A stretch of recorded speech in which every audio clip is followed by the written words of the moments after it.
welcome back to another Film Geek movie review. In just a moment, I'm going to walk my happy butt over to the futon to check out the new VOD film, The Stress Is Killing Me. The Stress Is Killing Me is directed by Tom Carroll and it's starring Grayson Barry, Carol Christopher, and April Hartman. It tells the story of a group of friends who get together for a week vacation at an Airbnb for their 20th college reunion. Lo and behold, every single person that shows up for this reunion is not in the job field that they want to be in. Everybody's, successful, they have money, and they're doing well, but none of them are in the career that they wanted to be in. So they decide as a group, you know what, we're all here at this house, why not for the next week live out our fantasies of the career path that we wish we were on. In a way, guys, I can kind of identify with this film. It wasn't long ago where I decided, you know what, I am really done with restaurant management, and I think I want to try to move into something else. So I switched over into something else. Here I am on YouTube, and also, of course, my day job at the museum and all. I may have taken a step back in life when it comes to money, but my happiness factor is off the freaking charts. So you know what, guys, I'm kind of excited to go check this movie out, and as always, my faithful movie companion Haku is over waiting for me on the futon. So it's enough of me sitting here jibber-jabbering on. It's time for me to get over to the futon to check out The Stress Is Killing Me.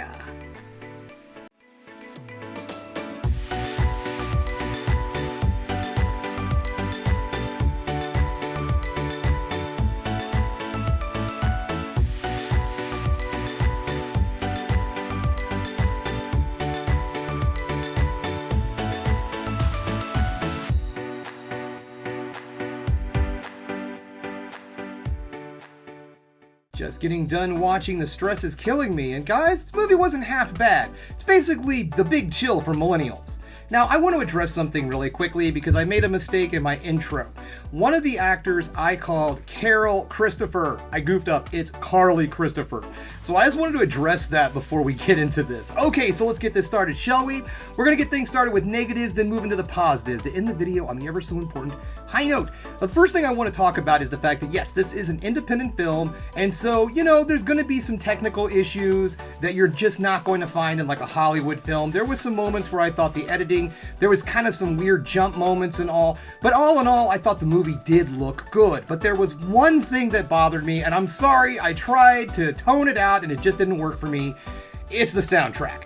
The soundtrack to this movie, now while there are some original songs that they put in there, probably from some local artists or friends who write music or something, there is a lot of, I'm just gonna guess, licensed free music that's used in this movie. And maybe it was because I was watching this film on my surround system, so maybe if you just watch this through your TV, the background music isn't so noticeable. But as someone like myself who does deal with license free music a lot of the time, it really had that vibe, and there were moments in the film where I feel like that soundtrack took me out of the moment, and it just didn't blend well for the scene. There were moments where the soundtrack kind of went for like a goofy, cartoony kind of vibe, and it just didn't work to try to drive the comedy. But other than that, I do think that this movie did have some funny moments. However, I think that the script itself could have used a little bit wittier dialogue. With a group of friends who are getting back together, who have known each other for a really long time, who have a lot of history, I just feel like there wasn't a lot of really good zingers. Now, there's some great funny moments, some awkward humor, there's some sight gags and so on that go throughout the film, but as in that witty banter that you find amongst friends, I don't think the film necessarily had enough of it. Not that it's not there, I just think that it needed to be just a little bit more.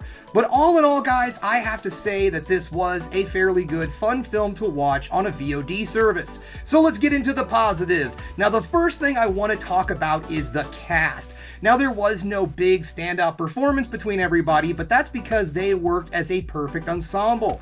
This cast really comes off as a group of friends. I got a vibe from these folks that they have known each other, that there's deep history between these people, and the actors did an excellent job of portraying that on the screen.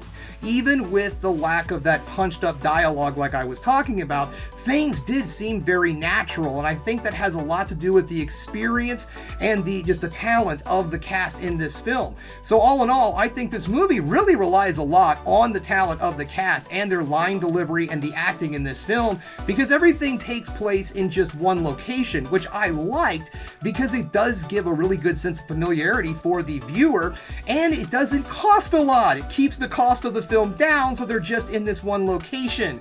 And it was nice to be able to see these friends interact with each other on like a daily, natural basis, like they were all living in this house together.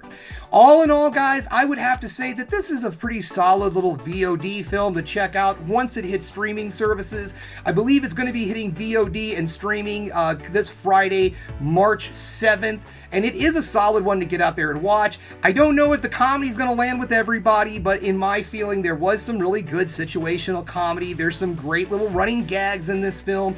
The movie does rely on those weird, awkward moments, and some of them do land. There was some really great little scenes when the gang starts living out their fantasies of the jobs that they want to have. That's really where a lot of the jokes and the fun really shine. There is a scene where they try to make a movie, and it was kind of funny to me, because to be perfectly honest, in that moment, it almost felt like they were trying to make a YouTube video. It really came off like, I don't know if you all watched the channel Awesome, but they used to do those end of the year movies on that channel way back in the day, and it was almost like that, like watching these friends try to make one of these movies. So there were some really great moments in this film, and all in all, I think it does come together to be an enjoyable watch. There's some really neat camera angles. They do try to use some fun cinematography. There's some drone shots of the house.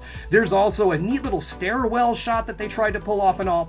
So yes, this is a familiar comedy, but a fun comedy, and it's definitely worth a viewing on a VOD service.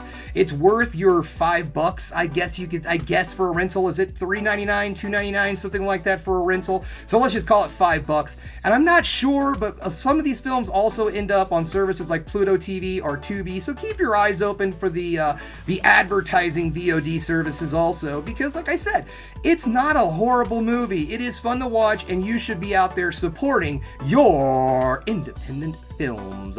Well, okay guys, that's all I have for you today. Thanks again for checking out the Film Geek. If you liked what you saw here today, go ahead and subscribe to the channel, ring that bell for notifications, and give me the old thumbs up so I know you like what you're seeing. And if there's one more thing you can do, folks, that is keep watching movies. You know I'm gonna.